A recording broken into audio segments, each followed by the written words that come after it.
Hey guys, welcome back. It's not too often that I'm investigating other people's claims.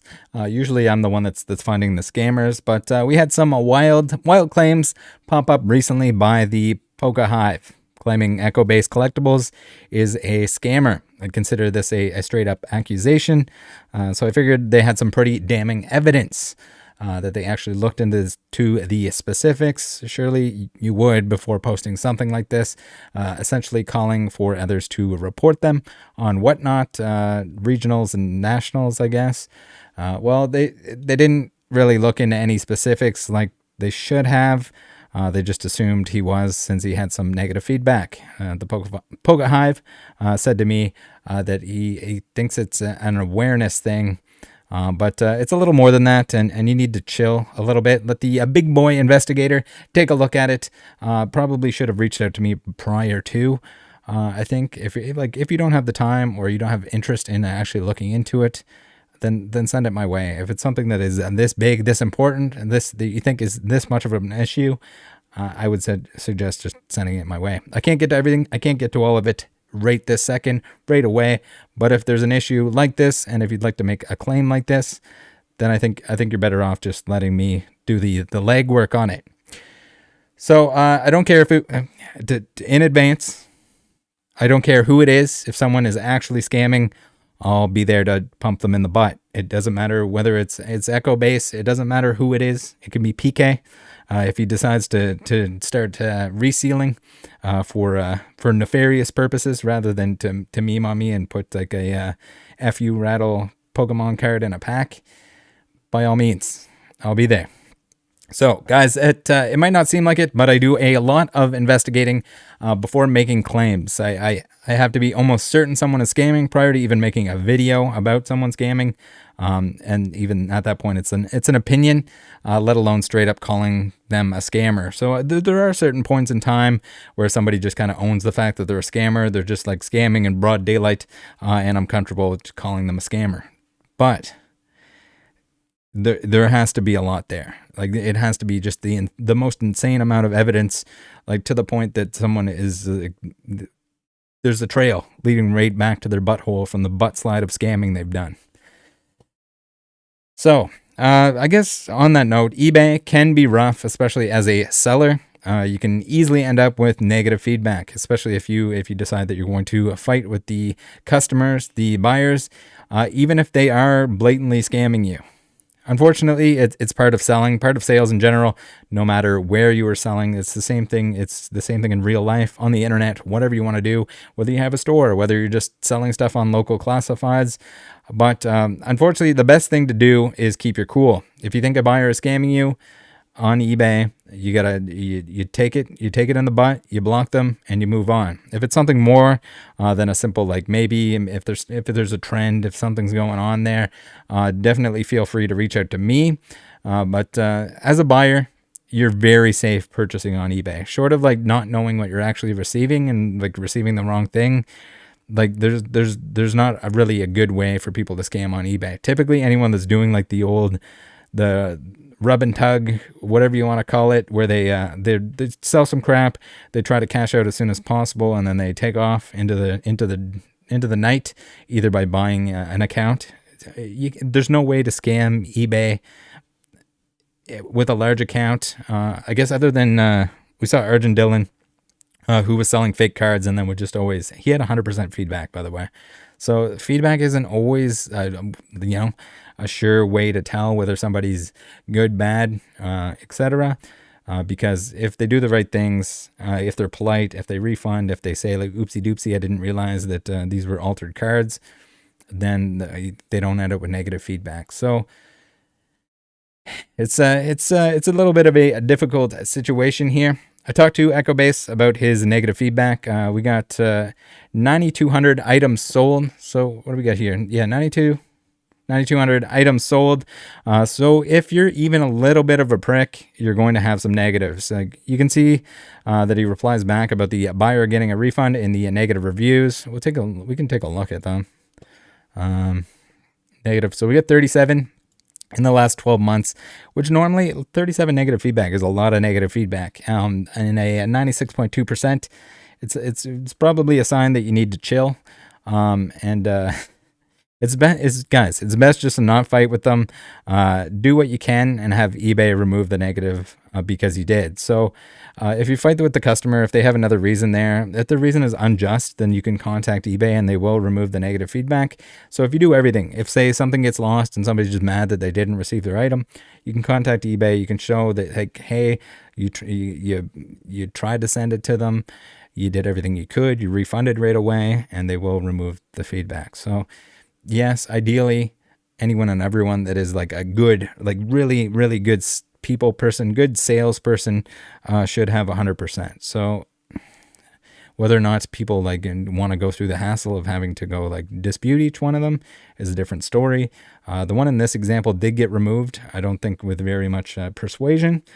So that's we got a little bit of a predicament here. We're going to look at two examples, the two examples that were stated in the Instagram stories. We're going to go through all the details on those. So hold on your butt cheeks. We got some interesting stuff coming up here. And I think this is a very good learning lesson for everyone that is either buying or selling on eBay. It's sort of just like it's an experience thing.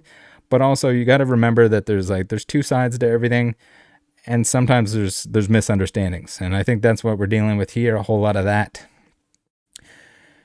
So some of the feedback here was lost items, damaged items. We'll scroll through here real quick. If you want to read them, you can. But we had I think there was even one that was like, it was an open package that arrived. That could have either been the post office. It could have been someone that, if it was left somewhere, someone ripped it open. It could have just got damaged and ripped open and the contents were missing. Usually there'll be some sort of like paperwork or little baggie or something like that that goes along with it, whether it's USPS, Canada Post, whatever. They'll say like, oopsie doopsie, sorry we damaged your crap. Hope you're doing cool. Hope you're all right. And that's about it. But yeah, that also could have been just the buyer being a wiener dog and scamming for a free item. So as I said, a lot of this stuff is out of the seller's control. He should not be replying back to any of this stuff. He should just, if someone's a scammer, you gotta incorporate that into your pricing. I think Rudy's said that a billion times. But it's going to happen. You got to block. You got to move on. If you're wondering if there's people that you should block, I do have on the Discord. Join the Discord. There's a nice little channel that has eBay block lists, suggested people that you should block. And that's a lot of people that'll mass claim like item not received, etc. Save yourself a little bit of a headache that way by blocking them. So Echo Base did mention to me that inventory was a struggle as he sells on multiple platforms. If something sells on two platforms at the same time, you might have to cancel that, cancel an eBay listing or an eBay purchase for that reason. You run into the same thing with game stores. If they sell it in the store as well as on eBay, either they don't get to remove it or forget, and they might cancel your order. And it can be, but not necessarily a pricing thing. So let's get into the first scam here. We have, this is where the feedback was removed. This was, I guess, the biggest dilemma here. Also important to note, like, I mean, if you're going to cherry pick a giant account, and just copy paste 3 of their negative feedbacks to make it look like there's an abundance of it, it's a little bit disingenuous, I would say. So here we have, this is eBay. The eBay, for the record, it just isn't going to easy peasy, remove any negative feedback. So if you're refunding the customer and doing everything that you can, that if it gets lost and you refund them, yes, they're going to remove it. But if you're if you're a dick, if you do something else, if you trace your wiener on the outside of the package, with a Crayola, and they write a review about that, they're not going to take it off of there. It's not it's not a free pass. Everyone seems to think it's a free pass, get out of jail free card. The more you fight with these customers, the more that you prolong actually just refunding them, the worse it gets. So in this case, this one here, we have a full-on case outcome. It says eBay customer support has refunded the buyer. We're issuing the buyer a refund for this case. You don't need to do anything else. The case won't be included when we evaluate seller performance. So outcome, you were not found at fault. All right, here's where we get into the misunderstanding. So we have Retro Steelix is the person that was mentioned that apparently they thought they got ripped off. Here is the customs form. This is the first of two scams that we're gonna take a look at. They're not really scams. I think they were both just misunderstandings. So we had the feedback removed. Card was shipped through GSP. So for those of you that don't know, if you're buying internationally from the US, eBay has a service called GSP where essentially the seller will ship. It's very expensive. Would not recommend. But also the seller in the US will ship to eBay themselves, and then it'll just give them a label that ships to eBay. It'll still have the customer name on there, but the eBay location. They will do up all the paperwork, the international paperwork, customs forms, etc., which is what we're looking at here. So here we see that it's declared at 20 grams or 18 grams, so 0.04 pounds. So we get our nice little conversion out here. We see that's 18 grams. So 18 grams, for anyone that doesn't know, that is you're not getting a slab if it's 18 grams. So this should important to note that this is a graded card. The buyer, Retro Steelix, at this point in time, because of this on the paperwork, believes that EchoBase sent an empty package. They weren't familiar with the fact that it was sent through GSP, so eBay was actually in possession of this and was the one that sent it. That EchoBase sent it to eBay. eBay sent it to Retro Steelix. At the same time, the seller, EchoBase, believes that Retro Steelix was filing a false item not received case. Neither of them had all of the information. By talking to both of them, by myself talking to both of them, I now have all of that information in front of me, and we can pretty much see exactly what happened. And surprise, surprise, it looks a whole lot like a misunderstanding. So here we have the orange envelope is the one that EchoBase sent. You can see that the address, the one that's not really blocked out there, is the one for eBay. So this is the one that EchoBase sent to eBay when Retro Steelix made the purchase, and it's addressed to them. And then this white envelope is what eBay put it in. So when eBay received it, they apparently opened this bad boy. So I talked to Retro Steelix, and she said that this package here was open inside the white envelope. So the one that EchoBase sent to eBay was open. Not super clear, and if anyone has exact details on when and why eBay ever checks the items themselves with GSP, please let me know. Please reach out. It seems in this case that they verified the fact that the item was in there, which is awesome. I think they should do that if they don't in every case. I've heard other people say that they just put a label over top of the label, but I would think maybe it's over a certain dollar value. They open this bad boy up. Regardless, I find it very hard to believe that eBay is going to send this white envelope, which Retro Steelix said there was no tampering, no evidence of tampering on the white envelope. That was a sealed bad boy. Yellow one, not sealed. So eBay opened this bad boy up. There's no way eBay would receive this open envelope with nothing in it, put it into this envelope. I find that very hard to believe.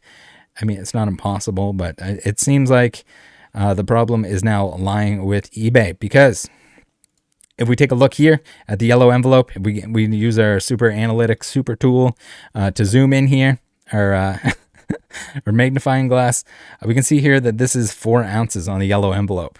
So we somehow lost some weight along the way. And it seems like the person at eBay either lost and or stole I guess you can't and or, either lost or stole the graded card that was inside the package here. Because we went from 4 ounces, which is 113 grams. We basically lost 100 grams. So, I guess we can in conclusion here, it seems like eBay was the one at fault, and it was probably why they said, like, okay, well, we're just going to refund the buyer. You're not at fault. The seller's not at fault. They messed up somewhere. That's the best of my ability. That's what I'm going to say is going to happen. What happened there, because eBay put this white envelope there with the label on it, with the shipping document that had less weight. So somewhere in between them receiving this and them sending this out, we had an oopsie doopsie. All right, second issue here. We had somebody else that decided to pile on. We have Poke Pro Show, and I reached out to them. They say, this guy sent me a resealed pack in 2021. He's on my all-time no-buy list for shady business practices. So,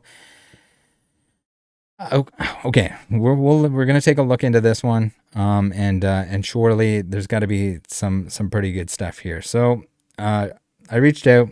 Buyer has no pictures saved of the packs again, through GSP once again. So eBay forwarded them. They were in possession of them at one point in time. Whether or not they checked them, whether or not eBay decided to tug on the packs, did they come open maybe a little bit on an aircraft? So for anyone that isn't familiar, you'll see small holes on a lot of packs, like down the sides. New people often think those holes are like a bad sign, like that it's resealed or tampered or something. But the small holes are there so the packs don't pop when they're on an airplane, essentially. So if they build up pressure, they don't pop like a bag of chips. They claim there are scratches on the hollows, which leads them to believe they were repacked. Unfortunately, we don't have any evidence that there is glue or to see the pack itself to see if it was tampered with or not. We don't have pictures of the cards, so we're just kind of going. This easily could be another misunderstanding where the buyer didn't understand that maybe there could be damage on the cards. I would really like to see what the scratches are that they mentioned. But we talked to Echo Base about this as well, and he says he got them from a collection buy. He didn't see any sign of tampering after that. As a precaution, he opened the remaining packs himself and didn't see any issues with the packs or the contents. I think he just graded the cards after that. So yeah, guys, once again, probably and most likely just a misunderstanding. The buyer, again, in this case, in both cases, were refunded basically without questions asked. You don't really have an option in terms of, like, as an eBay seller, you don't have any option other than to refund these people. I think he had to send the packs back, but at the same time, also, you got to be a little bit wary that like someone could be buying those and they just decide that they're not happy with the hits that they pulled. It does sound like it was a hollow pack, so it was heavy as described. We'll take a read through this bad boy here. So we got a pretty big purchase, $593.60, and they got a refund here. So this is the Team Rocket pack, 22 grams. It's listed as heavy, so, and it did have a hollow apparently. Unfortunately, we don't have the actual pictures. If you're going to open something like this, do it on camera. If it's a $600 pack, do it on camera so you can at least like verify or show if you pull something from the pack that's not even from the right set, or if it's like clearly play and not actually just damage from the factory. You got to keep in mind it can have scratches on it. It can have lines on the hollow, etc. So we have here, it says, reason for return doesn't seem authentic. I suspect that this is a resealed booster pack. I purchased 3 packs from this seller for my seal collection. I opened the base set 2-pack I purchased from him, recorded if needed for verification. So apparently they recorded it, but they don't have it available to show me. So did they delete it? Again, if you're going to make claims about any of this stuff, or you probably want to hold on to that information. And notice the bottom wasn't completely sealed and found suspicious scratching on the hollow surface of the rare card in the pack. I decided to look at the Team Rocket First Edition pack that I bought from him as well to see condition of the seal, and notice that the seal from the Team Rocket pack is not sealed. Then we have here, I guess this is just more of the same. So again, it's just like the details, they're not all there. You're missing information, and you can't just make a claim that something's resealed. And even if they did legitimately think that this stuff was resealed, they could have been just wrong. But also there's just like the fact that maybe they regretted their purchase and wanted a refund, or wanted to open it and refund it if they didn't get what they wanted. So there's a lot here that's just like different story. If this was like somewhere where there was full evidence here, where they didn't have some way to actually just straight up get their money back.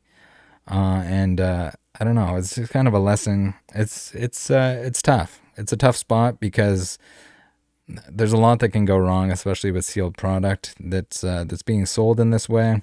Someone's not happy with it. Someone doesn't get what they want. If the condition of the card isn't absolutely perfect coming out of the pack. But again, we have a lot of hearsay.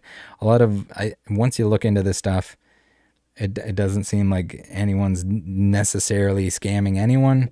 So hopefully this was helpful. I did spend quite a bit of time on this, so I appreciate you guys watching till the end here. Join the Discord. If there's anything else like this, guys, just hand it over, and we'll take a look at it. But I'm gonna give this the big old stamp of Echo Base. You need to get your inventory in gear, and maybe be a little less less mean to the people. Even if someone's scamming you, it's not worth your time and effort to fight with them, because it's just going to end up with more negative feedback and potentially a mess like this. But thanks guys for tuning in. Join the Discord, and I will see you next time. Bye.